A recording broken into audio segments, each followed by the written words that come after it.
Décision Plus est au service des investisseurs boursiers depuis 1987, au tout début de l'autonomie boursière.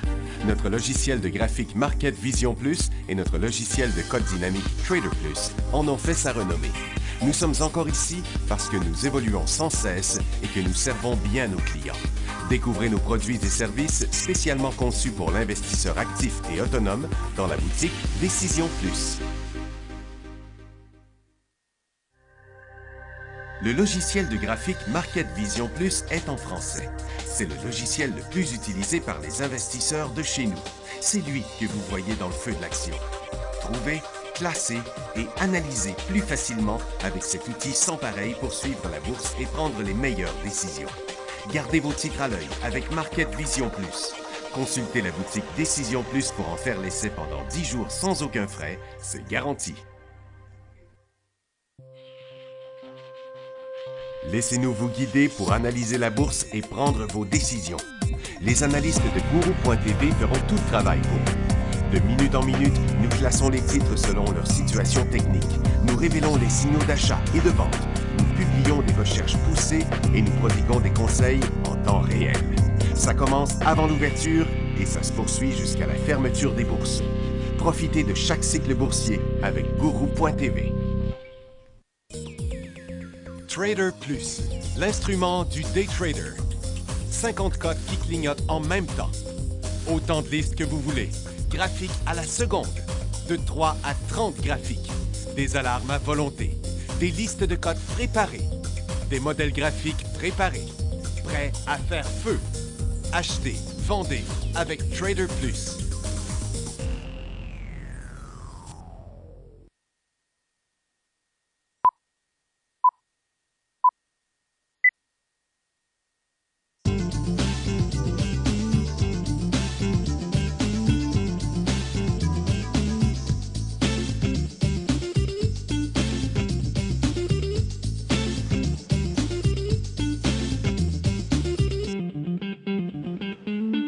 Bonjour tout le monde, bienvenue dans le feu de l'action, vendredi le 17 février 2017. Les marchés sont un petit peu nerveux. Le Nasdaq, c'est tranquille, moins 4, mais moins 68 sur le Dow. On est un petit peu plus bas tantôt, moins 28 sur Toronto. C'est surtout les ressources là, qui sont en baisse aujourd'hui. J'ai pas mal de choses à vous montrer et à expliquer aussi. Bon, le dollar américain n'a pas continué sa chute d'hier. Il est reparti à la hausse. C'est un petit peu ça qui dérange les titres de ressources là, ce matin. Bon, pour les autres marchés, le Nikkei a commencé sa correction. La Chine a arrêté de monter aussi. Londres, c'est au point mort. C'est bien tranquille. Puis sur Nasdaq, vous voyez, c'est pas très sévère la correction. Là. Ça montre juste l'arrêt du cycle haussier. Là. Ça veut dire qu'à très, très court terme, c'est terminé, mais il n'y a vraiment pas de panique là-dessus. Ce qu'on voit, et malgré que vous voyez un gros graphique là, qui bouge ici, ça ne représente pas beaucoup de points. Là. En tout, c'était une dizaine de points. Donc, comme vous voyez, là, ce que je vous montrais dans le graphique à très court terme, c'est juste ça, ce petit mouvement-là. Donc, sur Nasdaq, c'est pas inquiétant. Sur ça va là. Voyons, qu'est-ce qui arrive? Mon affaire. Bon. On va enclencher ça. OK. Bon, Nasdaq. New York, c'est une très petite correction. Là, c'est pas beaucoup, mais assez pour montrer que le cycle haussier est un peu menacé. Le SPY aussi est en baisse, TSX un petit peu. TSX un peu. C'est pas une grosse correction. Par contre, quand on fait du cas par cas, il y a certaines affaires quand même qui baissent pas mal. D'autres qui sont en feu, comme Canadian Tire. D'autres qui vont pas bien, comme Air Canada, WestJet, tout ça. Qui les autres, là, c'est plutôt de la prise de profit. On va faire le tour de ça tranquillement. Commencez à préparer votre question, parce que d'ici quelques minutes, je vais vous ouvrir la barre de questions. Donc, comme d'habitude, prenez le temps d'écrire ça en détail, sans faire 5 phrases, là, mais au moins, si vous demandez un titre, je veux savoir si vous en avez, si vous n'en avez pas, si vous en avez, quel prix vous l'avez payé, et puis qu'on puisse établir une stratégie qui a de l'allure. Donc, bon, le pétrole, ça continue toujours pareil. Une journée, ça monte, une journée, ça descend. Des très petits mouvements. On est toujours coincé dans ce même mouvement-là. Donc, toujours pas de réponse là, pour le pétrole. Le gaz, c'est faible. Ça continue encore légèrement. Il n'y a aucun rebond. Donc, il n'y a pas d'acheteurs dans le milieu du gaz là, pour le moment. Et puis, les titres pétroliers sont encore un petit peu trop hauts là, par rapport à USO qui descend puis au gaz qui descend. J'ai bien l'impression que surtout que ça va descendre un peu, les titres vont reprendre à la baisse encore une fois. Le secteur pétrolier est un petit peu dénudé d'intérêt, mais il y a quand même certains mouvements. Tiens, j'ai trouvé aujourd'hui Crescent Point qui décolle, aucune idée pourquoi, lui, par rapport aux autres. Ça s'est passé ce matin, regardez, un mouvement de plusieurs jours dans le graphique quotidien qu'on voit encore mieux dans un graphique intra-séance en 15 minutes. Donc, ça s'est fait d'un coup, ça, ce matin. Depuis ce temps-là, c'est jumpé là. Je n'ai pas vu passer de nouvelles là-dessus. Donc, il y aurait le prochain signal à la hausse serait 16 là. Puis après ça, ben, tous les autres titres, c'est assez tranquille. Vous voyez, ça fait comme le pétrole puis le gaz, pas grand-chose. Tous des formations neutres. Donc, il y a bien qu'un titre d'intéressant. Puis beaucoup ont l'air fous un peu. Là. Birchcliff, c'est des vendeurs. Kelt, c'est des vendeurs. Donc, le prix baisse. Quand il y a plus de vendeurs que d'acheteurs, ça ne peut pas monter. Et puis, les orifères, on s'attendait toujours à peut-être un décollage. Ça ne veut pas se passer encore. On se promène up and down depuis hier dans ce petit mouvement-là. C'est le fameux prix à dépasser. Mais le problème, c'est à cause du dollar américain là, qui a rebondi ce matin. C'est le dollar américain qui est un peu responsable de toute cette affaire-là. Donc, c'est reporté un peu à plus tard, là, parce qu'on devrait être, il faudrait qu'on soit en train de traverser en la hausse, mais là, ça a l'air plutôt à s'en aller du côté des corrections. Puis dans l'or, ben les titres, ça c'était le prix de l'or que je vous montrais. Maintenant, les titres, ben, vous voyez, là, en général, ils sont à la baisse. On n'a toujours pas de début de nouveau cycle. Le dernier s'est passé de là à là. Maintenant, on est neutre. On attend toujours ce fameux mouvement en hausse ou en baisse qui n'est pas arrivé. Goldcorp, qui avait monté sur ses résultats financiers, ne continue pas. Barrick, qui avait fait la même chose, ne continue pas. Il y a Osisko, qui est quand même plus fort que les autres, toujours dans son cycle haussier. Mais aujourd'hui, c'était au tour de Yamana Gold de chuter après que d'autres aient fait la même chose hier. Puis IAM Gold n'est pas très beau non plus. Il va probablement revenir ici au cours des prochains jours à 5,75. Mais l'ensemble des autres stocks, il y a beaucoup de titres qui sont forts quand même puis qui sont pas sont pas menaçants. Ce sera probablement les premiers à décoller. Là, regardez, on est tout près d'un nouveau décollage pour Nova Gold, Alacer, Eldorado, Franco. Mais c'est pas encore là. Tant que le dollar américain ne se remettra pas à descendre, je pense que ça va être long. Et puis, du côté des titres de cuivre, ça va pas bien non plus, là. Il y a Ivanhoe Mines est probablement le type le plus solide dans le secteur. Il reste complètement en haut, toujours prêt à se faire un autre décollage. Donc, on voit bien que c'est un cas particulier. Parce que, vous voyez, Tech a chuté fort pendant 3 jours. Aujourd'hui, c'est stabilisé. C'est surprenant de voir pas plus de rebond que ça dans le prix. Ça veut dire que ça reste risqué. Si on venait qu'à passer en dessous de ce 5% support-là, on tomberait en tendance baissière. Là, ça a juste été un cycle baissier dans une tendance neutre, mais à la prochaine reprise de la baisse, ce serait un signal de vente important. Et First Quantum, sur ses résultats financiers, lui aussi, ce matin, suivant ceux de Tech, il est parti par en bas. First Quantum, il attendait 4 cents. Ils ont eu 1 cent de profit, 4 de baisse dans les revenus. Puis Yamana Gold, que je vous ai montré tantôt, ses résultats financiers, ils attendaient 2 cents. Ils ont eu seulement qu'1 cent dans les profits. Ça a été interprété comme négativement par les investisseurs. Mais là, aujourd'hui, signal de vente sur Turquoise. Aussi sur Sherritt. Il y avait une nouvelle sur Sherritt aujourd'hui où il disait qu'après des mois de négociations avec ses partenaires, Sherritt envisage une sortie complète de sa co-entreprise à Madagascar parce qu'elle est trop coûteuse puisqu'ils veulent réduire leur formidable dette.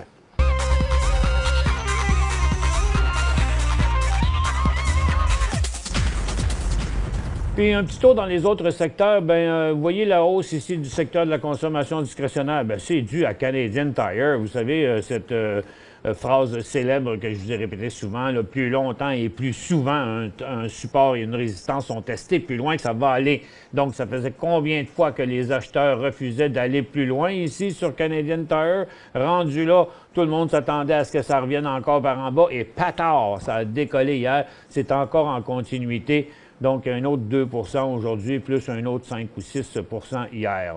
Et après ça, bien, il y a, dans les plus solides du secteur, il y a toujours Restaurant Brand qui avait passé une résistance similaire, qui est juqué en haut là, qui refuse de se corriger plus. On va peut-être le voir redécoller. Et Cogeco, qui reste un des titres aussi après ces deux-là, un des titres les plus forts du secteur, avec Magna puis Linamar, mais ça s'arrête là. Les télécoms, c'est encore à la hausse aujourd'hui. C'est Rogers qui prend la relève avec un cycle haussier. TELUS qui rebondit sans être un signal d'achat parce qu'il y a beaucoup trop de... Ça va être très difficile à passer, cette résistance-là. Et puis, c'est là que l'action se passe. Dans les services financiers, ça ne paraît pas bouger. L'ensemble des banques tiennent le cap. Ce qui a chuté, c'était Sun Life et qui glisse encore, malheureusement, aujourd'hui, là, qui semble vouloir fléchir plus. Il y a Fairfax aussi qui va s'en aller assurément vers les 600 $. Mais par contre, ce qui est solide, c'est les autres compagnies d'assurance. Il y a IGM Financial aujourd'hui qui se repointe le nez dans un nouveau cycle haussier. Il y a Brookfield Asset Management aussi qui est très fort. Puis il y a Intact Financial qui est à son sommet aussi. CI Financial qui a l'air à se préparer à décoller.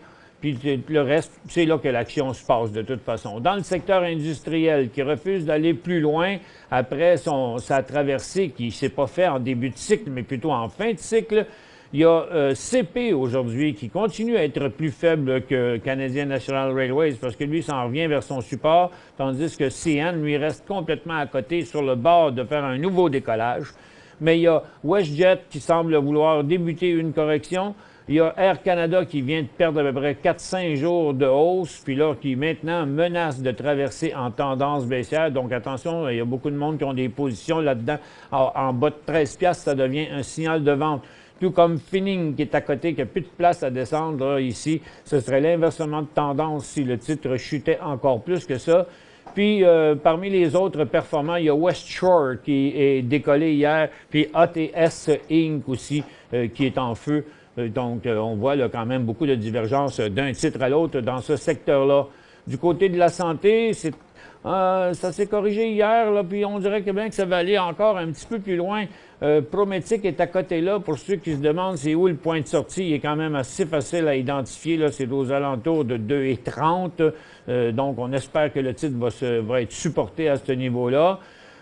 Terra Technologies continue encore un matin, mais là, il y a eu de la misère à aller plus loin que ça. De toute évidence, là, ça semble bien être la fin du cycle qui a commencé à 3,5 $. Le titre rendu au prix qui est là, vous devriez avoir déjà pris des profits, diminué votre position, puis le jour où il traversera à 3 $, à 4 $, bien, ce sera le temps de liquider la position complètement dans le but peut-être de la racheter plus tard, mais c'est assez volatile, il pourrait avoir quand même des bonnes correction de ce côté-là. La consommation de base, rien d'intéressant. La majorité des titres sont en correction.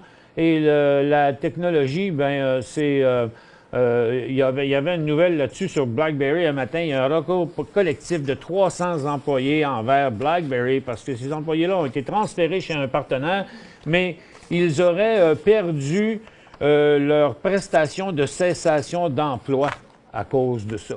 Donc, parce que c'est comme s'ils avaient lâché le job et avaient été travailler ailleurs, mais pendant qu'ils ont été, en fait, transférés dans un partenaire. Fait que je comprends que c'est un petit peu injuste aussi, cette affaire-là, puis ils se plaignent de ça.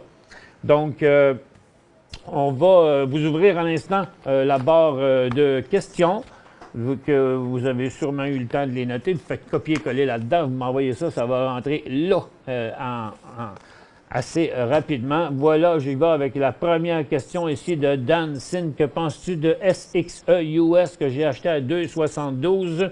SXE. Au US, SXE. C'est South Cross Energy. Vous avez payé 2,72, 10 000 actions.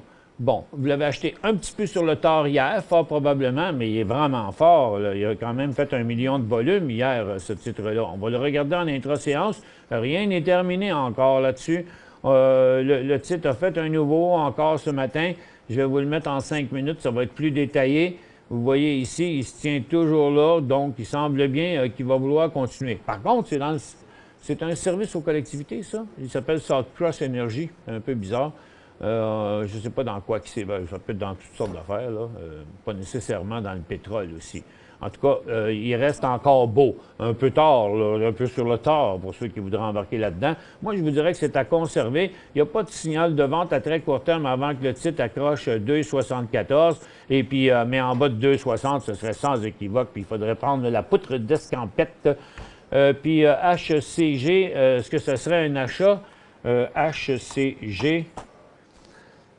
si c'est bien celui que je pense, là, HCG, c'est Home Capital Group, là, ce ne sera pas un achat du tout, parce que là, il descend en vrai, il va probablement même se rendre à 25 ou 24 piastres.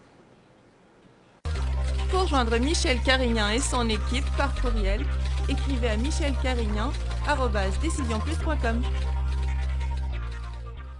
5 bonnes raisons de gérer vos investissements avec Banque Nationale Courtage Direct. Des frais de commission fixes à 9,95 en tout temps pour tous les clients et à partir de seulement 6,95 si vous êtes un investisseur actif. Aucun frais d'administration annuel si vous détenez plus de 20 000 $ dans vos comptes. La possibilité d'ouvrir des comptes enregistrés en devise américaine. Des outils performants afin de faciliter vos prises de décision. Un service à la clientèle primé et un niveau de satisfaction parmi les plus élevés de l'industrie. Pour en savoir plus, visitez le bncd.ca ou appelez-nous dès maintenant. Décision Plus est au service des investisseurs boursiers depuis 1987, au tout début de l'autonomie boursière.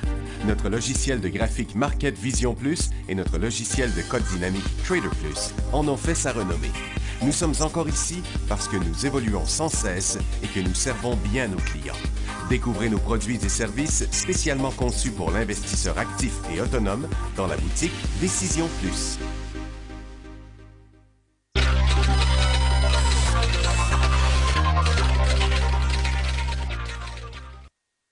Ah oui, je l'ai trouvé ici. Et tiens, je vais mettre ça dans ma petite liste. Et on va aller là. On est rendu là. OK, prochaine question. BKX, c'est BNK Petroleum. Achat 30 par 10 000, que faire? 30, vous avez payé ça 30 cents ici. Donc, probablement quelque part ici, là, que vous avez acheté ça, parce qu'il n'est plus à 30 cents depuis un petit bout de temps. Là, il est à la croisée des chemins, vraiment. C'est quand même un bien grand risque, là. Oui, il a bien performé, mais en même temps que d'autres titres à ce moment-là aussi, là, il ne fait pas de volume, mais il glisse. Regarde, 30 cents, 26 cents, vous perdez 300-400 $, mais vous descendez de 100 $ la scène, là. 26 à 16, ici, il reste un autre 1 000 $ de possible à perdre s'il descend par là. Si j'étais vous, en tout cas, je ne ferais pas moins que la diminuer de moitié, sinon même la felocher. BNTC sur New York, Benitech Biopharma. Youhou! Et c'est la tyrolienne, cette affaire-là, hein? C'est les montagnes, c'est les montagnes rocheuses ou les Alpes, là, ça swing en titi. À quel prix l'acheter? Pas facile à voir, ça, parce que vous le voyez, juste à cause de sa volatilité. Regardez le graphique sur 10 jours, ce que ça va vous donner, là. OK? Donc, c'est un peu compliqué. Il monte, il fait rien. Il rejump, il fait rien. Il rejump, il redescend. Aïe, aïe. Donc, jusque-là, il y avait au moins une tendance haussière, mais au lieu de repartir ici dans un nouveau cycle, il est décroché par en bas. Puis là, il a bien plutôt l'air de vouloir chuter en dessous. Fait que sous toute réserve, là, premièrement, je l'aime pas bien beau parce qu'il a l'air assez... Je l'aime pas beaucoup parce qu'il a l'air assez incertain, mais regardez, je vous dirais... en tout cas, pas avant 3,10. Puis je voudrais voir arriver des acheteurs ici, là. OK? Minimum. J'ai acheté CRE à 79 cents. CRE, 79 cents, il vaut 91 cents. Est-ce que je conserve car il semble avoir une résistance à 1,05 $? Mais elle est loin, hein, parce que... Elle est... Critical Element, mon Dieu, c'est en quelle année? 1,05 $ à long terme. Oui, oubliez ça, là. C'est vieux comme Barabas dans la Passion, cette affaire-là. Ça fait tellement longtemps que ça n'a plus rapport, OK? C'est trop loin, là. Il y a pas de... Faites comme s'il n'y en avait pas de résistance. Ça n'a plus d'importance parce que l'histoire a changé depuis tant d'années. Là, ce qu'il faut regarder, c'est le mouvement présent puis le futur, OK? Le titre a passé quand même une zone de résistance très importante, un peu comme Canadian Tire que je vous montrais tantôt. Là, ce qu'il faut penser, c'est que le titre est en pleine ascension. Donc, faites attention pour ne pas virer, sombrer dans la cupidité, OK? Parce que si vous l'avez payé dernièrement, 79 cents, vous êtes rendu à 91, c'est déjà un pas pire rendement. Mais combien il va aller plus haut dans une ligne droite comme ça? Regardez-en des graphiques, vous allez voir que quand ça va en ligne droite de même, là, ça ne peut pas aller longtemps, là, c'est impossible. Puis plus longtemps il va, plus grosses sont les prises de profit après. Vous voyez, le mouvement qui était ici, c'est tout annulé dans les mois qu'après. Fait que celui qui attendait d'aller plus haut, plus haut, plus haut, bien là, le temps a fait que, bon, OK, il a fini par payer plus tard, mais celui qui l'a acheté ici, il va avoir fait le même montant d'argent. Regardez, je vais vous le montrer ici, là, regarde, le dernier signal d'achat, il était là, avec l'augmentation de volume ici, avec le décollage là, donc peut-être au prix que vous l'avez payé d'ailleurs, puis le signal était comme 72-75 cents. Fait que moi, je vous dirais, vous devriez réduire ça de moitié. Achat Win 2,38, achat Win 2,38, Win 2,38, attendez un peu, je vais enlever mon zoom. 2,38, il est 2,50. Il est complètement arrêté, il ne veut plus monter. Vous voyez, il s'est stabilisé ici depuis 3 jours, là, puis on le voit ici dans un graphique en 5 minutes. Donc, en bas de 2,45, il y a un signal de vente parce qu'il inverserait le cycle haussier.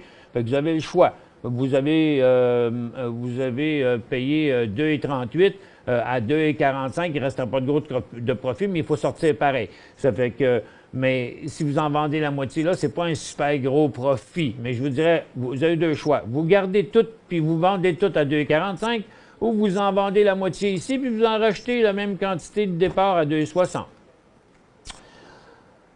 Quoi faire avec PLI? Bien, on attend, parce que PLI, il n'a pas tombé. Il résiste, il est accroché sur son support là pour le moment. Et tant qu'il ne descendra pas en dessous de ça, ici, regardez, là, son support est là. Donc, le prix de vente à court terme pour le PLI, c'est 2,30 $, pas avant ça. Vous l'avez payé 2,43, oui, mais le signal de vente, il est là. Peu importe que vous l'avez acheté là, là, là, là ou là, c'est ici le prix de vente, pas avant. Bonjour Michel, je vais prendre une position dans Cali. J'ai manqué ma chance à 51 cents la semaine dernière. Dois-je attendre le nouveau support? C'est Cali, K-A-L-Y. C'est-tu lui? C'est sur croissance, donc c'est pas celui-là. K-A-L-Y, c'est-tu le symbole, ça? Oui, OK, oui, Calira, oui, c'est eux autres qui font des médicaments contre la douleur à partir du cannabis. Bon, vous l'avez manqué, c'est vrai, vous avez raison. Puis là, ben regarde, il commence à être essoufflé, là. Oui, vous n'avez pas le choix d'attendre l'autre cycle. Puis où l'autre cycle? Ben, il va être quand on va le voir.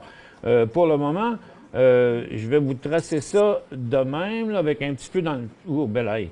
Je vais le mettre comme ça, avec un peu dans le futur, pas encore bien comme il faut mon affaire.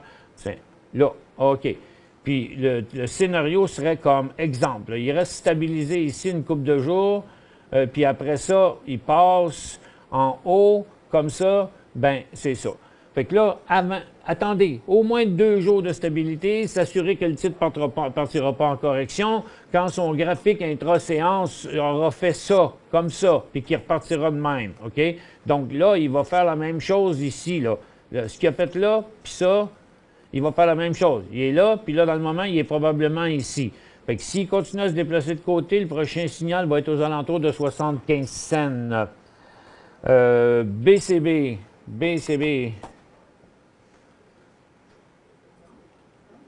Cut Beverage. Je reviens avec ça après la pause.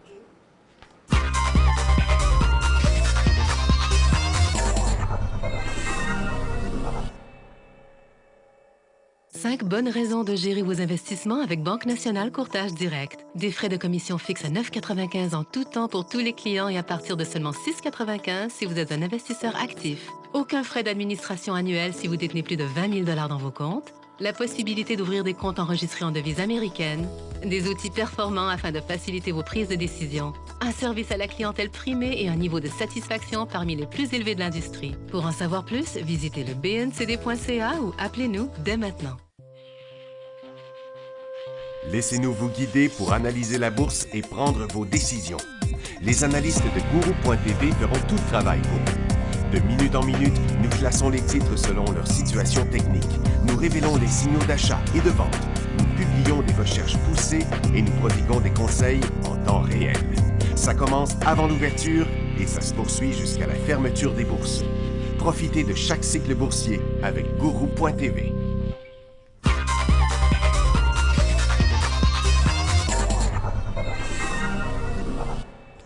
Bon retour, mesdames et messieurs. La prochaine question qui dit est-ce que BCB, c'est un bon temps pour l'acheter? C'est pas un mauvais temps parce que, regardez, sur son long terme, là, on a comme un bon niveau de support ici, là, aux alentours de ce prix-là. Et puis, donc, quand on regarde à très court terme, vous voyez ces lignes-là que j'ai ici, là, bon, on ne les voit pas sur l'autre, mais bien, je vais en faire une deuxième un petit peu plus proche, là. Bien, on la voit ici. Donc, c'est sûr, le titre est reparti par en haut. Il n'y a pas de volume. Ça fait qu'il va monter peut-être encore un peu tranquillement, mais jusqu'à temps, le meilleur des moments, là, je dis pas que c'est pas bon là, OK? Parce qu'il y a des bonnes chances de revenir au moins à 15,5, mais ça serait du très, très, très court terme. Puis ici, vous êtes dans le milieu d'un mouvement qui est à 14,45, 14,50, puis le signal de vente serait comme à 13,50. Ça fait qu'il y a à peu près une pièce et quart de risque là-dedans. Parce qu'il va s'arrêter aussi à 15,5. Ça fait que le potentiel, rien que jusque-là pour l'instant. Moi, je dirais, laissez-les monter jusque-là. Laissez-les se calmer de côté, comme il a fait ici. Puis si, au lieu de redescendre par en bas de même, il repartirait par là, là, la tendance serait inversée. La tendance neutre, la tendance baissière qui est devenue une tendance neutre deviendrait un cycle haussier dans le début d'une tendance haussière. Donc, ce serait aux alentours de 16,75 15,75, 16 $. GST monte depuis 5 mois, acheté 5 002 piastres. GST sur Amex. GST. Gastar Exploration, 5 000 à 2. OK, vous ne l'avez pas acheté il y a 5 mois. Parce qu'il monte. Là, vous avez l'air à dire que il monte depuis 5 mois, je n'ai acheté 5 000 à 2 piastres. Aujourd'hui. Bonne idée? Ben, c'est pas une très mauvaise idée, c'est clair. Il y a plein de compagnies, il y a plein de monde sur Internet qui ont des lettres financières, là, puis ils vendent l'idée au monde d'acheter des stocks comme ça. Oui, 300 des derniers 6 mois, 600 des derniers... On n'achète pas à cause d'une performance passée. On achète à cause d'un changement dans la performance. Donc, les meilleurs signaux d'achat ont été au début de ça. Donc, ça en est encore un autre. Le volume est encore là. Tout semble bon. OK? La tendance était comme ceci, elle est devenue comme ceci, puis là, maintenant, comme ceci. Tout est beau. OK? Mais c'est le 1, 2, 3, 4, 5, 6e cycle haussier dans sa tendance après avoir atteint un haut important. OK? Donc, ça, là, ce ne sera pas facile à passer. Donc, sur le coup, là, j'ai bien de la misère avec celui-là. OK? Il est beau, mais regardez, là, pour l'instant, il s'en vient par ici. OK? Donc, vous l'avez acheté à 5 000 à 2 piastres. Il était mieux à 2,15. OK? Pourquoi plus cher? Ben, c'est parce qu'à 2,15, il aurait passé ça. Puis il aurait passé la grande ligne de 2-3 ans que je vous ai montré. C'est un petit peu vite. Ça fait que là, faites attention avec ça. Là, OK? Là, c'était pas tout à fait à point. Vous avez regardé comme il faut votre graphique quotidien, mais vous n'avez pas regardé comme il faut votre graphique intra-séance, je pense. Air Canada, que faire maintenant? Acheter hier. Hein? Pourquoi? Ah oui, OK, c'est aujourd'hui. Je pensais qu'il avait tombé hier. Non, c'est aujourd'hui. Ouch! Moi, mais encore une fois, vous voyez, hier, c'était loin d'être un beau point d'achat, là, parce qu'il était dans une phase neutre. Donc, il peut s'en aller de même longtemps. Puis là, c'est sur ses résultats financiers qu'il a chuté. Bon, écoutez, techniquement parlant, ce matin, il y avait un signal de vente là-dessus. Et puis là, étant donné qu'il est accroché sur son support, tout rechute en bas de 13 piastres et à 13,25 là, à peu près, là, je dirais 13,25, 13,20, il y aurait un signal de vente techniquement là-dessus. Quand pourra-t-on embarquer dans ECS? Bien, vous pouvez embarquer quand vous voulez, mais peut-être que vous ne ferez pas d'argent. Ça fait que, vous voyez, 1, 2, 3 jours de hausse, 2 jours de côté, il devrait avoir un super beau graphique intra-séance. C'est exactement le cas. Donc, il y a un beau signal ici, ici, ici et ici. Puis là, pour l'instant, il est en train de... Les actionnaires digèrent. Il y a eu des prises de profit ici. Là, il faut tout simplement attendre la prochaine vague d'acheteurs. Le point d'entrée, c'est 1,32 1,35 EPO. Ah oui, ce fameux Encanto potache, j'ai toujours le même commentaire à chaque fois que je le vois. Il est laid en chien. Parce que il monte, puis il replante. Il monte, il replante. Il monte juste une journée, puis il fait toujours la même affaire. Ça fait que je le trouve pas beau. Je l'aime pas, ce stock-là, parce qu'à cause qu'il est trop incohérent, trop imprévisible. Je peux pas me prononcer sur ça. 11 000 PWM. Power Metal Corp, très beau graphique. Pour le moment, il ne semble pas avoir trop de problèmes. Il y a un gros plafonnement à 45 cents. Ici, là, on le voit très bien, même dans le graphique quotidien. Tout est beau. Il monte. Les volumes diminuent, mais il reste quand même en haut, ce qui est très bon signe. OK? Donc là, son point de stabilité est ici. Prochain achat, je dirais 48 cents à peu près, avec un volume autour d'1 million pour la journée. Vous l'avez 40 cents le 8 février. Puis là, il vaut 45. Bien, regarde, aussitôt qu'il jump à 50, 55, n'oubliez pas de prendre un profit. Et puis, puis c'est à peu près rien que ça qu'il y a à faire. Parce qu'il n'y a pas de prix de vente avant le prix de 35 cents à la baisse. AW.UN. Grosse correction. Revenue Royalty. AEW Revenue Royalty. Vous l'avez acheté à 27,50, il vaut 40$, vous dormez sur vos deux oreilles. Il n'y a pas de point de vente ici avant que le titre décroche de sa tendance en dessous du double support qui est là, qui serait le prix de 38$. Petit retour sur le marché avant de partir. Bon, Nasdaq se tient, c'est tranquille. J'ai l'impression que l'après-midi va être un petit peu tranquille. Pour l'instant, on oublie le mouvement possible sur l'or parce qu'il continue à descendre, probablement parce que le dollar américain doit continuer à monter. C'est ça. Le dollar américain est encore en hausse. C'est pour ça que l'or redescend. Merci à tous d'avoir été avec nous. On va faire super beau en fin de semaine. Profitez-en. On se retrouve à lundi. Les marchés sont fermés. Canada, États-Unis, il n'y a pas de bourse d'ouverte en Amérique du Nord la semaine prochaine. Ça fait que profitez-en. Allez faire un tour dans la nature. On se revoit mardi.